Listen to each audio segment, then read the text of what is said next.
firstly, the context in terms of the Northern Territory. NT Health about have 8,500 staff, but it's spread out across the entire Northern Territory, and that presents significant challenges for us in terms of delivering a service, but also holding people, recruiting people, and just the general nature of such a dispersed service. I'll make the point that there are only 260,000 people in the Northern Territory, but it's very diverse. 30% of our population are Indigenous, and that also constitutes over 100 different languages. So we spoke about AI and the benefit of that going forward. You can see that it will be of great value in terms of us diagnosing, taking down notes, communicating with patients and family with those types of, if you like, challenges that we have in terms of communication with our patients. There are 5 regional health services that cover the Northern Territory Health Service, 6 public hospitals, and we've introduced track care into all 6. The latest being the Alice Springs and Tennant Creek hospitals, and both Mel and Grace will talk in detail about that particular project. They've only been live for 2 months. We consider it was very successful, so I think you'll be very interested in terms of what they have to say and the lessons learnt. One thing I did miss just before I came on was the tune, and I did note with all the other presentations, we had Queen, we had In Excess, we had Elvis, we had Frank Sinatra at one point in time, and it's not lost on me that Metallica are about to come into Melbourne as well, so that's another real interest of mine, but unfortunately I'll be back on the plane tonight and they're not coming to Darwin. So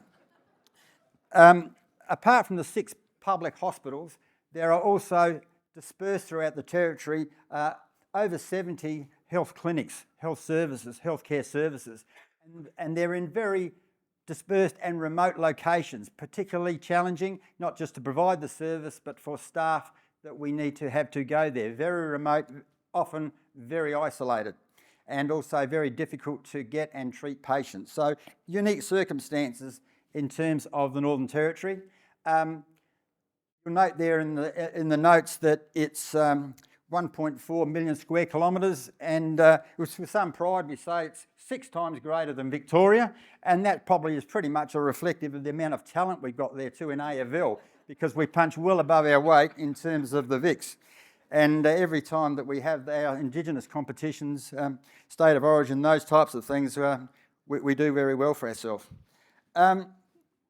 The track care system, or Acacia as we call it, is looking to replace 6 different existing legacy systems.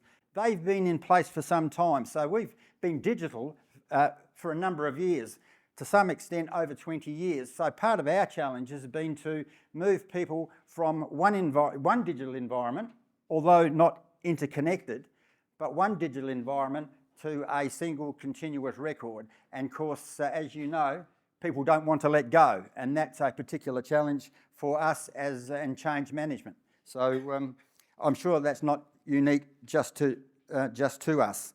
The name Acacia is actually, I guess, we had a competition, and it was reflective of the fact that there are a variety of services, there are a variety of conditions and that we need to address in terms of healthcare services.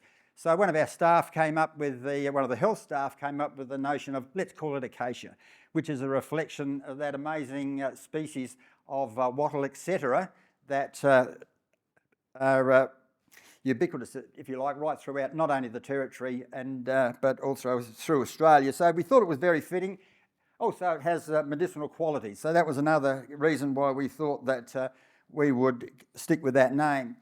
The initial name of the project, which was kicked off in 2017, was called CCSRP. Now, amongst a lot of things, I'm dyslexic, and so I often don't repeat that too often because it can come out CSPR or CCRS or something like that, but it stands for Core Clinical Systems Renewal Program. But it's easier for us just to refer to it as Acacia. with such with a product that has so much functionality, what we decided to do was to break it down in terms of tranches or functional areas. And you'll see 5 of them there, but FG0 was our first cab off the rank. So as I mentioned, we had a number of digital systems that had been around for some time, so a lot of data that was out there. And our first phase was to set up the capability, the infrastructure, the back end, if you like, so we could draw and interface all those systems into a single area so that we could view it using the TrackCare system. So that was stage 1, actually have all that data available through the one portal, if you like, and which the previous situation was that you would have to jump across a lot of different systems. Not only that, there would be irregularities in terms of the data as it was transferred and also the patient identity, if you like. So that was a pretty big step forward. It didn't actually produce new functionality in terms of rolling out the TrackCare system, but it really set us up for a continuous record. Generally, the areas, as you see on the form there, we had the single record or the read-only record in the first instance. We're coming to the end of the introduction of the patient administration system, but over these last 5 or 6 years, we've also looked to move into and introduce other elements that are covered by those other functional groups. They are all at the design and the discovery phase, except for the patient administration system. Our next stage is to go into clinical documentation. And so there'll be a little bit more about that later on. Medications management and also the system so it accommodates primary care is going to be deferred just as a result of the reduction at this point in time in some of the funding. And so for the next couple of years, we will focus on settling down the patient administration system. And I heard what Wilton said. These systems do take some time to settle down, and we'll make sure that we do that, but also start to build on the PAS so that we can move forward with the clinical documentation. The 5th component, which we will also look to tackle over the next 2 years, and I've got a bit behind myself here with the slides, but over the next couple of years will be the portal. So we have a lot of data there. We want to make that information available to external service providers. They get a referral or a patient comes in and there is information about them within the NT health system. We want providers to be able to access that information. And similarly, we want to get to a point where we provide patient access to that information as well. So our journey at this point in time is to complete the patient administration system, and we go back live into the emergency department in the Royal Darwin Hospital. We go back live in there on the 11th, 13th of November. That'll be an exciting time for us, let me say, because it was well represented in the media that there's some challenges there 2 years ago. So we decided to pull it out, improve it. We put a lot of work in the system since then, work with the clinicians and the lead docs, I guess, in terms of Royal Darwin. And we're very excited about what will happen over the next couple of months and going back in there. I guess just to summarise, that's our focus. We will certainly not look to introduce medications management over the next 2 years. But we certainly will work very hard in terms of introducing clinical documentation right throughout the all of the hospitals. So we're quite excited about that. At this point in time, I'll pass over to both Grace and Mel. So the first slide we're going to talk about is engagement, and this was really important from the get-go. Alice Springs Hospital was the last hospital in the Northern Territory to have Acacia deployed, so we did have the benefit of learning from other hospitals and what did and didn't work so well. We quickly established some really good relationships with Grace and the CCSRP team. the NT Health executive, the DCD executive, and InterSystems. So that was really important for us to come together, set the tone, and look forward to how this was going to roll out. We also had lots of communication from the site in terms of consistent comms from the executive teams, the regional executive director as well. And as Mel mentioned, we were deeply embedded in the Alice Springs Hospital teams. We set up reference groups for each of the functional areas within track care that we were delivering, and that's how we engage with the business. We also took some learnings from Darwin in particular to focus on their high-risk areas, ED, theatre and outpatients, and we actually engaged SMEs from the business who came offline, dedicated from Alice Springs, who had been working in those areas to help make sure that the implementation went as smooth as possible. We also had a regional engagement lead that we employed from Alice Springs working for the program. They'd worked for the hospital for a number of years. They knew all the people, they knew all the business processes, and they were our kind of main conduit into that team. Training and communication was a really big part of why the implementation was so successful at the hospital. So again, all the communications were really clear and consistent.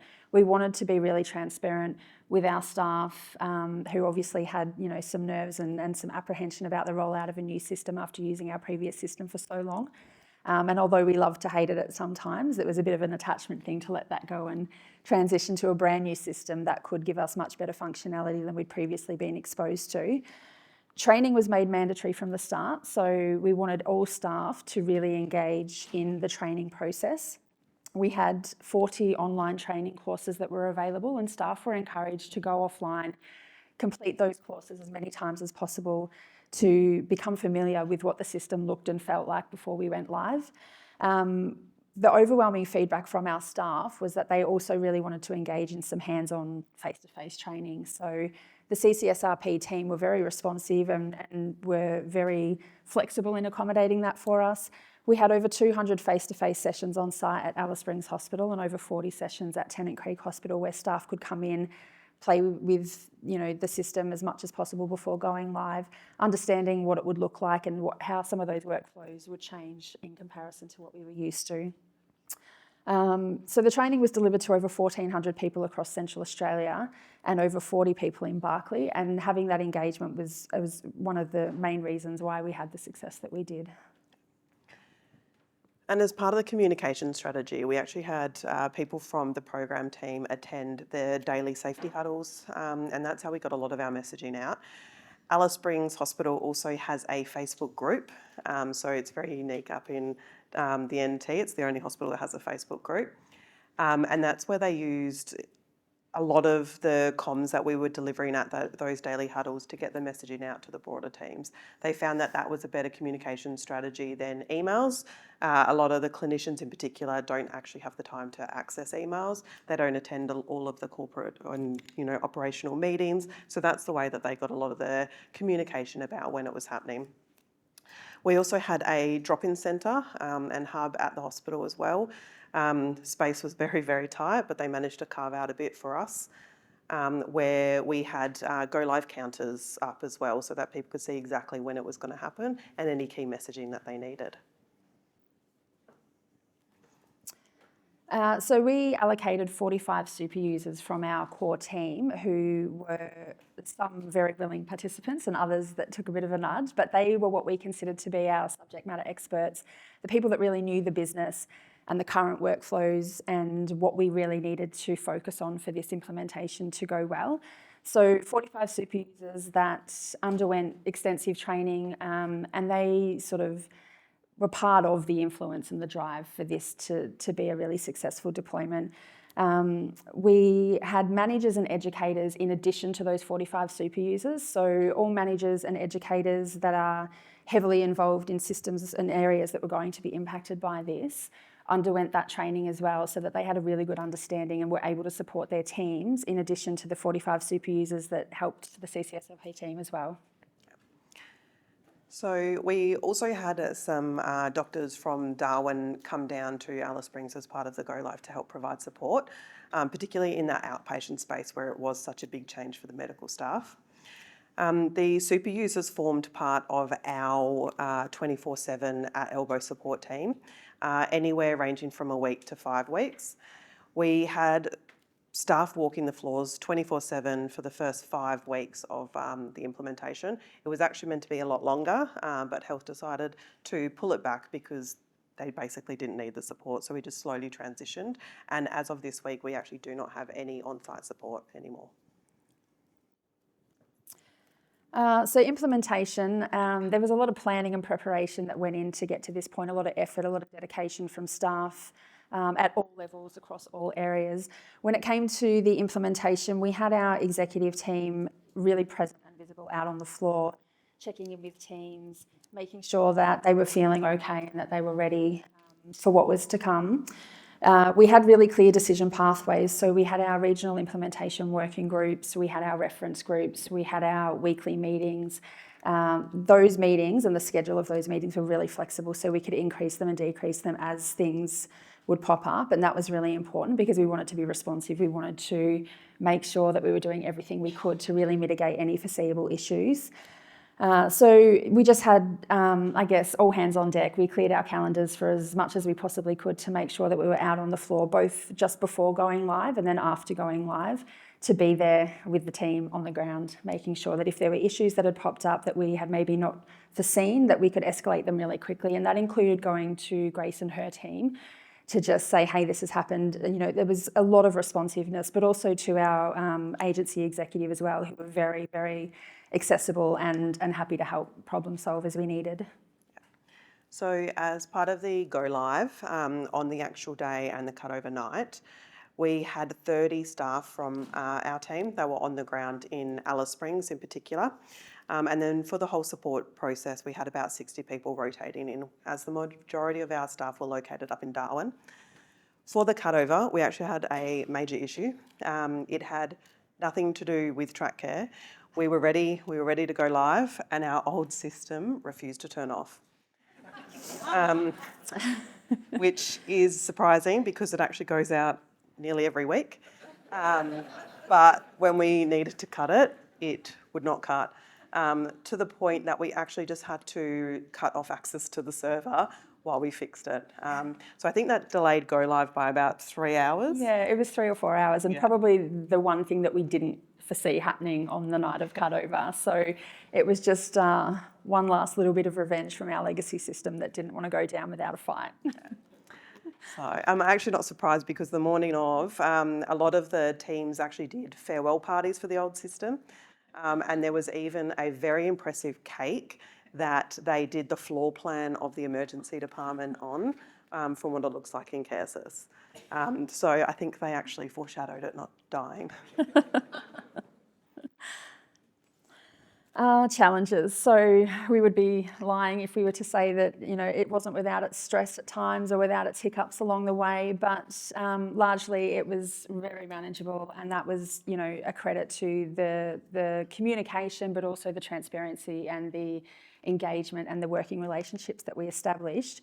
One of the main challenges was resource constraints. So, you know, we're in Central Australia, we are trying to constantly recruit and retain staff, but also we're wanting to give staff the opportunity to be off the floor doing training as much as possible. So we had to look at resourcing in terms of rostering and what that would look like in each area so that we could not impact service delivery whilst allowing staff the opportunity to go to training and be involved in the working group meetings.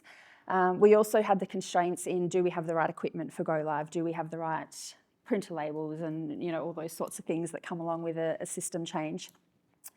One of the other challenges we had was managing staff expectations. So what we really wanted to do is make it very clear that, yes, this is what we're currently doing and this is what we will be doing, but it was also around being really clear and transparent around the functionality of Acacia that we were going to get on deployment, and making sure that we were really, I guess, transparent with staff around what their workflows and what would be expected of them. Another challenge was identifying and, I guess, working around the change resistors and what we could do to say, hey, what's happening, you know, get them on board and bring them along for the journey rather than working against them. The other one was really, we found ourselves in the midst of our very first code yellow at Alice Springs Hospital, which is maximum capacity. So coming into all of the planning and preparation for this implementation, July and August were actually the busiest months that Alice Springs Hospital have ever had in terms of patient presentations and acuity. Managing that along with BAU, along with a brand new system about to come in, was a challenge, but it was something that we managed to navigate really well. And we had given ourselves the lead in time that we needed for this to go as smoothly as possible, so that really helped. And the CCSRP team were very flexible with that as well. Yeah. The emergency department, the 4 days following go live, it was actually the busiest days that they've had in 12 months. And going through to a brand new system. But thankfully, they didn't really feel it too much because they actually planned to have extra people on anyway because they knew everything would be slowed down because everyone was learning a new system. One of the other challenges we had is the understanding in the change of concepts that are in track care that weren't in their old system. So CareSys, which was their previous system, was over 20 years old. So moving into Acacia, there was a lot of things that people just aren't used to. Episode management being one of those, just getting people around the different types of episodes and what you have when and how you transition through those episodes took quite some time, and it is still a learning curve for the site as well. We did have similar issues that were mentioned before as well, with clinicians telling us that there was too many clicks or admin telling us there's too many clicks. But one of the things that we really wanted to message to our team is that the Acacia system that we're using now, although we are putting in more data, it works to our advantage because we can get more out of it. So there's a real benefit in making sure that we're putting the right information in at the right time. And then that gives us the reporting and the capabilities to have a look at our activity and make some informed decisions around that, which we've not had before. Lessons. As I mentioned, we did have the benefit of learning from some of the processes that or the hiccups that happened in other hospitals across the territory. So we knew where some of the blind spots might have been or where some of the risks were. And part of that was identifying outpatients, ED and theatre as our core focuses to make sure that we had the right engagement. We could sort of troubleshoot and make sure that those foreseeable things were mitigated as best as possible. So collaboration with our own staff and with all of the people involved, which was mammoth, and we're really grateful for everybody's support. The super users were invaluable, so having those 45 super users well trained in addition to all the managers and educators meant that although they were off the floor at times as floor walkers, it gave familiarity and some trust as well in our teams that there was a lot of people in orange shirts getting around that were there to help, and that elbow support was invaluable. And then those super users, they remain with us, so they're deeply embedded in our systems and we've got their knowledge to tap into as well. The communications, we had a lot of hype around the implementation of Acacia, and we do have a fair bit of healthy competition in the territory. So we had challenges with, short TikTok videos or photos and props and things like that. Orange Day. Yeah. We did. And that really helped to get staff on board and get them engaged and have a bit of fun. We did have a lot of fun with it. But what we wanted to be really mindful of is that crash after implementation. So there's all this hype building up to go live. It was a huge milestone. We were the last in the territory. We sort of had, I guess, we wanted to prove a point that we could do it really well, and we managed to do that. But we wanted to make sure that after the implementation, everybody still had some energy left in the tank to get through that stabilisation and make sure that, okay, we've done the cut over. That was really important. But moving forward, we need to be able to sustain that energy and make sure that we can continue to give it everything we've got and not impact that service delivery. We also did have some lessons that we need to learn to take into our next implementations that didn't go too well in Alice Springs. One of them was around the clarity of the at-elbow support and what they're actually there to do, especially given we had super users in that. There would be times where some of the staff would try to get the super users to help and do some of the job, and especially them being, nurses and admin staff, they're more than happy to get on the keyboards and start doing it. So we did have to remind everyone that our elbow support is there to help, not to do. There was also we needed to provide some clarity around business rules and who was responsible for making those business rules, and that the staff that were providing that support were there to enforce the business rules. They weren't the ones who actually made them. And so sometimes there would be a little bit of tension between the users and the elbow support people because they thought they were being told how to do their jobs versus they were just enforcing what the management team had wanted. I think there's, the fatigue and the Yeah. additional activity at the time. So everyone was stretched pretty thin and managed it really well, but we had to have that accessibility to navigate that when it happened. And then it's perfect timing because we literally just did our post-go live survey a week ago. And as you can see from the stats here, the biggest message that we got from the users was that they felt very, very supported by both the floor walkers, but also by their management teams and their executive teams, because they were so highly visible throughout that go live. So we are going to hand over to Dr. Andrew Bell, the Chief Clinical Information Officer. I just wanted to acknowledge and put some context around this, that the importance of the First Nations people to the work we do in the Northern Territory. And I took this photo just last week. While they've all been preparing the presentation, I've actually been on a camping holiday in Central Australia, which I'm going back to tomorrow. But this is, of course, Uluru, which is right at the centre of our continent. And as you may have seen in the papers and in the media, that 40 years ago, the ownership of Uluru was transferred back to First Nations people. It's very symbolic. It was 10 years after the first land was handed back to the Gurindji people in the Katherine region. And so I'd just like to acknowledge the First Nations people who are so much part of our work. It's personal for me because 40 years ago, my wife and I as young doctors were at the handback ceremony, and it had a life-changing impact on us. And a few years later, after doing much reading, we ended up coming back to the Territory to work in Aboriginal health. And the NT health system, more than any other, to a far greater extent than on any other jurisdiction, because 30% of our population is Indigenous and largely severely disadvantaged in remote areas. So addressing the consequences of colonisation, poverty and social disadvantage is very much a part of our work. But we are advantaged. We've got a single health and hospital system, and we've had all our hospitals on the same PAS since the late 1980s. And we have a single PHN, and we have a very close working relationship with the Aboriginal Medical Services of the Northern Territory, who in the time I've been in the last 30 years, we've transitioned more than half our remote services from government services to Aboriginal community-controlled health services, which is all part of that process of self-determination. But we still run about 50 remote, the NT government still runs about 50 very remote clinics.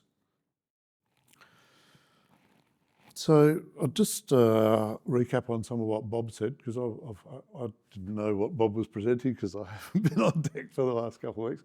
But we started with a patient acacia read-only record, and this is really our viewer across primary and secondary care.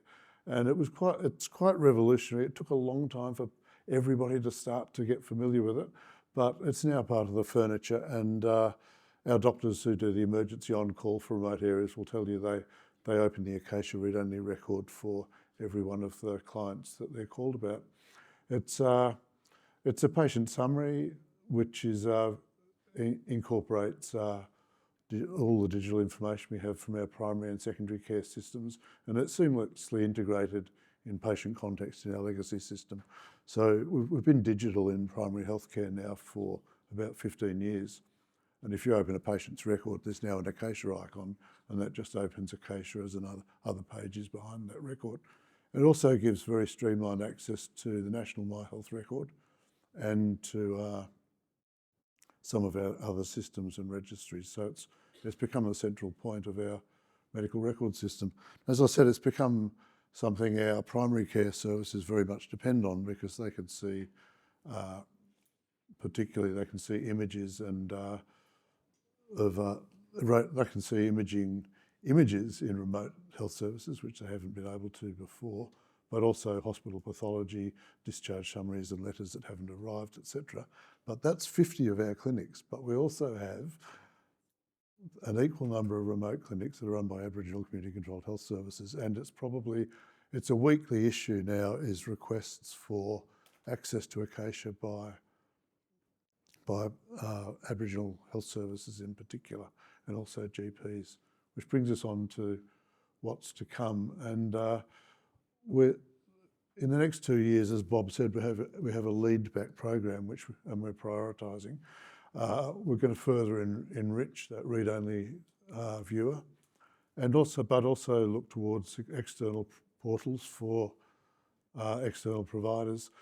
It's a really hard one because it's so obviously a health benefit to open this up. It's technically easy to give everybody in the territory who's a health provider access to a single viewer, but we work within privacy legislation and an Information and Privacy Act, which is dated and precedes the capabilities of modern systems. And we also have, of course, issues of patient consent and how we manage all of that.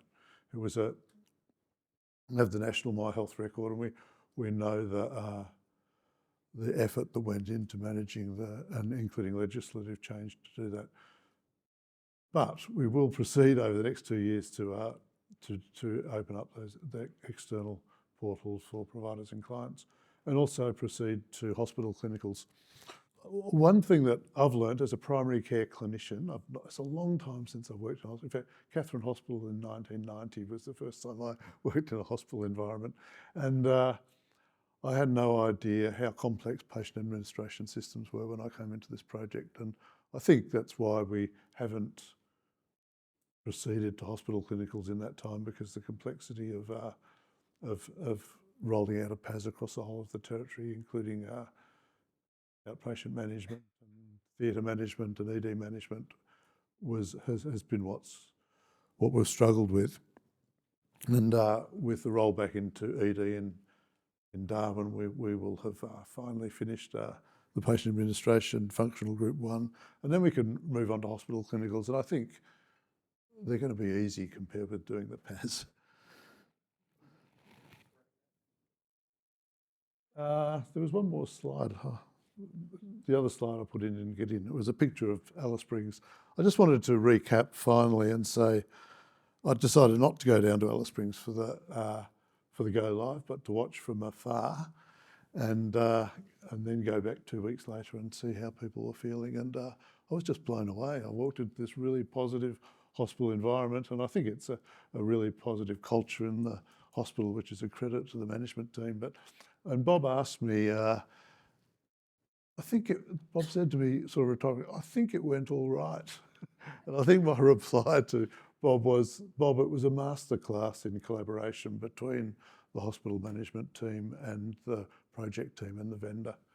And everywhere I went in the hospital, people told me we'd made their lives better, not more difficult, which is exactly what you want to happen. And thank you.